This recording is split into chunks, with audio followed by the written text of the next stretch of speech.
Hi everyone. So today we are going to do computer registers. So जब आप एक processor की बात कर रहे हैं, जब आप इंस्ट्रक्शंस एग्जीक्यूट करने की बात कर रहे हैं, when you're talking about कि इंस्ट्रक्शन साइकिल क्या होना चाहिए, तो उसके बीच में आपका सीपीयू किन रजिस्टर्स को यूज करता है और उन रजिस्टर्स का क्या पर्पस है, ये समझना बहुत ही जरूरी है.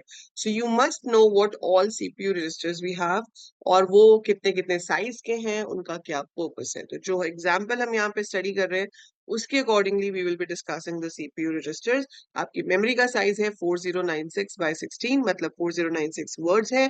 Per word 16 bits we are having in it, right? So computer instructions are normally stored in consecutive memory locations and are executed sequentially one at a time. तो अगर मैं एक प्रोग्राम स्टोर कर रही हूँ तो उसकी फर्स्ट इंस्ट्रक्शन होगी, फिर नेक्स्ट मेमोरी लोकेशन पे ही उसकी सेकेंड इंस्ट्रक्शन होगी, फिर उससे नेक्स्ट मेमोरी लोकेशन पे थर्ड इंस्ट्रक्शन होगी, so on, right? The control reads an instruction from a specific address in the memory and executes it. Fine.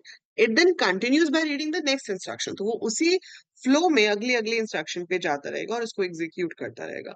So this type of instruction sequencing needs a counter to calculate the address of the next instruction after execution of the current instruction.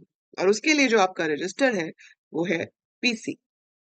So PC is a very important register in your CPU, जिसको हम कहते हैं programme counter. ठीक है, not Priyanka Chopra. So PC is program counter. So program counter जो है आपका वो क्या करता है, it holds the address of the next instruction to be executed. तो आपको अगली इंस्ट्रक्शन कौन सी एग्जीक्यूट करनी है उसका जो एड्रेस है वो आपका पीसी में होगा, प्रोग्राम काउंटर में. ठीक है. The computer needs processor registers for manipulating data and a register for holding a memory address. These requirements dictate the configuration जो हम अभी डिस्कस करेंगे. These registers are listed over here, so we will see that what all registers are required और इनका क्या purpose है. ये मैंने आपको बता ही दिया. 4096 वर्ड्स है हमारे पास, इसलिए हर एड्रेस जो है वो 12 बिट्स का होगा और हर वर्ड की जो लेंथ है वो 16 बिट्स होगी. ठीक है. सो अब यहाँ पर हम इन रजिस्टर्स के नाम एक बार देख लेते हैं कि ये क्या क्या करते हैं. तो सबसे पहले आपके पास यहाँ पर लिखा है DR, 16 बिट्स का रजिस्टर है.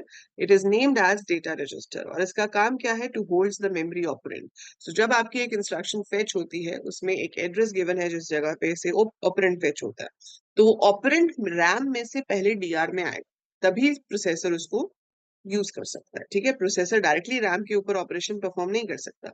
सो पहले रैम से वो चीज रीड होकर आपके सीपीयू रजिस्टर में आती है और उसके बाद वो एक्यूमुलेटर रजिस्टर के साथ ऑपरेट होती है. So DR is your data register which holds your operand. तो जिस भी ऑपरेंड पे हम काम कर रहे हैं वो पहले रैम से रीड होकर डीआर में आएगा. AR. AR is a register which is directly connected to the memory bus. इसको हम एड्रेस रजिस्टर कहते हैं. So जो भी चीज रैम से फेच होनी है, whatever I have to fetch from the RAM, उसका एड्रेस AR में होना जरूरी है. चाहे वो इंस्ट्रक्शन हो, चाहे वो डेटा हो, चाहे वो एड्रेस ऑफ इफेक्टिव एड्रेस हो, कुछ भी हो. सो अगर आप रैम से कुछ फेच कर रहे हो तो उस जगह का एड्रेस AR में होना जरूरी है, तभी हम रैम से फेच कर सकते हैं, अदरवाइज हम नहीं कर सकते. Then we have AC, accumulator register, जिसे processor register भी कहा जाता है. So this is a register with CPU जिसमें सारे intermediate results store होते हैं. कोई भी calculation हो रही है, कोई भी operation हो रहा है, उसमें जो intermediate result आ रहा है वो सब आपका पहले एसी में जाता है. जब एसी में फाइनल रिजल्ट आ जाता है तो हम उसको मेमोरी में कहीं पर स्टोर कर सकते हैं. ठीक है. Then is IR, that is one which holds the instruction register. So IR जो है वो इंस्ट्रक्शन रजिस्टर को होल्ड करता है जिसमें आपके डिफरेंट पार्ट्स हैं, like operation code, address bit and address itself. So that is your instruction. PC is program counter. Since ये एड्रेस होल्ड करता है, ये 12 बिट्स का है, ये भी एड्रेस होल्ड करता है तो 12 बिट्स का है. So it holds the instructions address, जो नेक्स्ट एग्जीक्यूट होगी उसका एड्रेस जो है वो पीसी में होता है. एक हमें एक्स्ट्रा रजिस्टर दिया गया है जिसका नाम है टीआर, टेम्परेरी रजिस्टर, की कभी जरूरत पड़ जाए एक्स्ट्रा रजिस्टर की फॉर परफॉर्मिंग सर्टेन ऑपरेशंस तो हम टीआर का इस्तेमाल कर सकते हैं. Then we have INPR and OUTPR, input register, output register. Input output हमेशा बाइट्स में होता है, 1 byte at a time. That's why इनका जो साइज है वो 8 है, 8 bits, because 8 bits is equal to 1 byte, right? So that's why their size is 8 bits. So now every register is explained over here कि उसका क्या क्या purpose है. जैसे कि हमने program counter देखा किस लिए use होता है, I explained you. Same thing is explained here again. ठीक है. So the memory address register has 12 bits. Since this is the width of the memory address, the program counter also has 12 bits and it holds the address of the next instruction to be read from the memory. after the current instruction is executed. The PC goes through a counting sequence and causes the computer to read sequential instructions previously stored in the memory. Instructions words are read and executed in sequence unless a branch instruction is executed. Branch कब होता है? जैसे programming में आप देखते हो हम go two statement use कर लें, या इफ एल्स है कि कंडीशन ट्रू है तो यहाँ जंप करना है, एल्स तो कहीं और जंप करना है, या फंक्शन कॉल हो जाए तो हम एक कोड से दूसरे कोड पे चले जाते हैं। तो अगर ब्रांच नहीं हो रहा है तो सीक्वेंस वाइज सारी इंस्ट्रक्शंस एग्जीक्यूट होती रहेंगी। तो जब भी प्रोग्राम काउंटर एक इंस्ट्रक्शन का एड्रेस देगा फिर वो अपने आप ऑटोमेटिकली अपने आप को 1 से इंक्रीज कर लेता है to refer to the next instruction in the sequence. The address part of branch instruction is transferred to PC. This you will be studying in detail.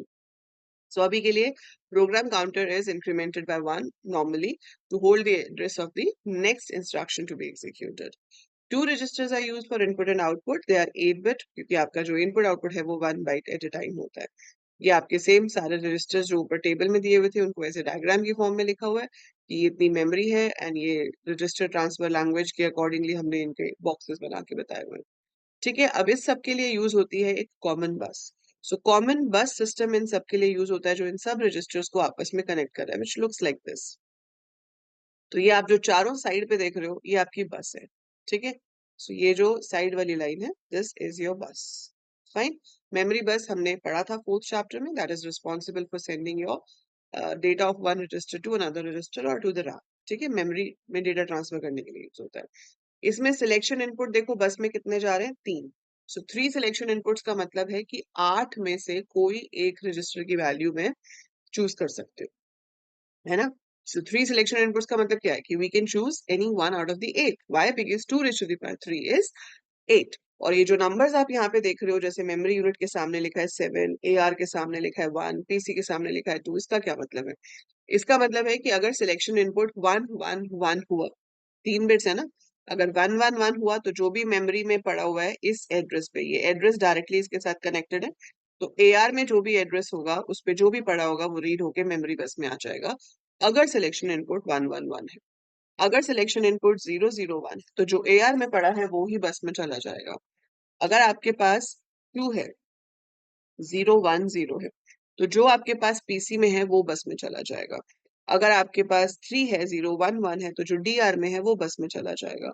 Similar way AC से देखो आप मेमोरी में जा सकता है, मतलब बस में जा सकता है, लेकिन बस से कभी AC में डेटा नहीं आता।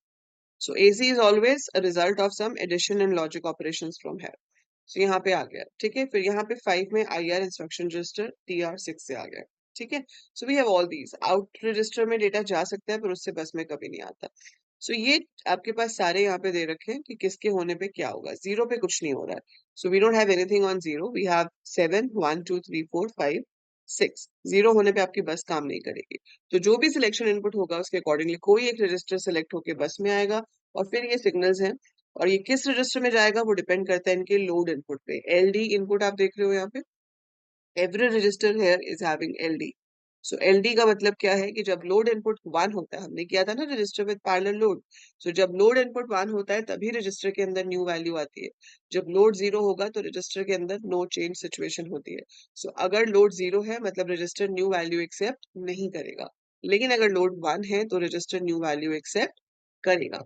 तो हर रजिस्टर के साथ ये जो LD है इसका मतलब है लोड, INR का मतलब है इंक्रीमेंट। सो अगर इंक्रीमेंट 1 होगा तो आपके रजिस्टर की वैल्यू 1 से इंक्रीज हो जाएगी, और अगर क्लियर 1 होगा तो आपका पूरा का पूरा रजिस्टर 0 हो जाएगा, क्योंकि क्लियर का मतलब होता है 0 करना। सो अगर क्लियर इनपुट 1 होता है that means make it all 0। तो आई होप इस बस में जितने भी टर्म्स यूज हो रहे हैं आपको सब समझ आ रही है। और आप यहाँ पे देख पा रहे हो कि डेटा रजिस्टर जो है हमारा ये लिंक हो रहा है directly adder and logic unit के साथ, और फिर आपका रिजल्ट जाता है AC में। E होता है to hold your carry bit, क्योंकि जब हम एडिशन सब्ट्रैक्शन कुछ भी करेंगे तो वो एडिशन वगैरह के बाद आपका सम के बाद एक कैरी बचेगा, वो कैरी कहाँ पे स्टोर होगा, वो कैरी स्टोर होगा E में। So to hold the carry we have E, ठीक है। So result is an AC और इसका जो कैरी होता है वो E में जाता है, उसके ऊपर हम अलग से ऑपरेशंस परफॉर्म कर सकते हैं। सो ये आपका बस एंड बस में यूज होने वाली टर्म्स हैं। सो यू शुड नो कि ये सारे रजिस्टर्स किस किस पर्पस के लिए यूज होते हैं। ये बस के साथ कनेक्टेड हैं और ये बस आपको हेल्प करती है डेटा को ट्रांसफर करने में। और जब हम इसको लिखेंगे थ्योरी में तो हम ऐसे लिखते हैं, दिस मीन्स AC की वैल्यू DR में चली गई, dr की वैल्यू ac में चली गई, तो ये क्या ऑपरेशन डिफाइन किया हमने, swap. So we are basically swapping the value of ac and dr. सो ऐसे बहुत सारे ऑपरेशंस हैं जो हम स्पेसिफाई कर सकते हैं कि हमें क्या करना है. सो मेमोरी बस की हेल्प से जब भी आप ये इंस्ट्रक्शंस लिखोगे रजिस्टर ट्रांसफर में, सो वी हैव टू सी कि ये इस बस के अकॉर्डिंगली पॉसिबल है या नहीं. तो अभी हम जब इंस्ट्रक्शन साइकिल की स्टेटमेंट्स लिखेंगे तो we have to make sure that whatever register transfer language I am writing, वो इस बस को सपोर्ट, मतलब ये बस उस स्टेटमेंट को सपोर्ट करती है या नहीं. तो अगर इस बस के थ्रू वो स्टेटमेंट वैलिड है तो वो वैलिड है, अगर वैलिड नहीं है तो आप उसको नहीं लिख सकते. फॉर एग्जाम्पल, हम यहाँ पर किसी भी रजिस्टर से डायरेक्ट एसी में वैल्यू नहीं डाल सकते. तो वो जो स्टेटमेंट लिखी है dr ac, वो यहाँ से जा सकती है इधर से एडर लॉजिक से, पर यहाँ मेमोरी से नहीं जा सकती. ठीक है, मैं यहाँ पर ac में ir को नहीं डाल सकती. I can not right ac ir. क्यों? dr तो चलो ac के साथ कनेक्टेड है तो ये पॉसिबल है, बट ir जो है वो बस में तो जाएगा, लेकिन इसको वापस ac में डालने का तो इधर से कोई लिंक ही नहीं है, क्योंकि जो ac है वो तो बस के साथ लिंक ही नहीं है. तो ac can not receive anything from the memory बस. ac can only receive from dr and input register. Otherwise ac में वैल्यू कहीं से नहीं आ सकती है, या तो dr से आएगी या इनपुट रजिस्टर से आएगी. तो वो चीजों का आपको यहाँ पर ध्यान रखना होता है कि किस तरह से ये सारे रजिस्टर्स मेमोरी बस की हेल्प से कनेक्टेड है. तो बहुत ही इंटरेस्टिंग सब्जेक्ट है ये. इसको थोड़ा ध्यान से पढ़ोगे, मजे से पढ़ो कि देखो क्या क्या लाइंस हैं, क्या लाइंस कैसे जा रही हैं, उससे क्या पॉसिबल है. सो इट्स वेरी इंटरेस्टिंग और बड़ा ही मजेदार और बहुत नॉलेज देने वाली चीज है कि इंटरनली इंस्ट्रक्शंस कैसे एग्जीक्यूट हो रही होती है. तो इसको कभी भी बर्डन समझ के मत पढ़ो. इसको ये समझ के मत पढ़ो कि क्या लिखा है, इतनी सारी लाइंस क्यों है, इतने बड़े डायग्राम्स क्यों है. If you think like that, आपको बहुत डिफिकल्टी होगी इसको समझने में. So take it as puzzle, take it as a procedure कि हाँ ये कैसे इंटरनली काम करता है.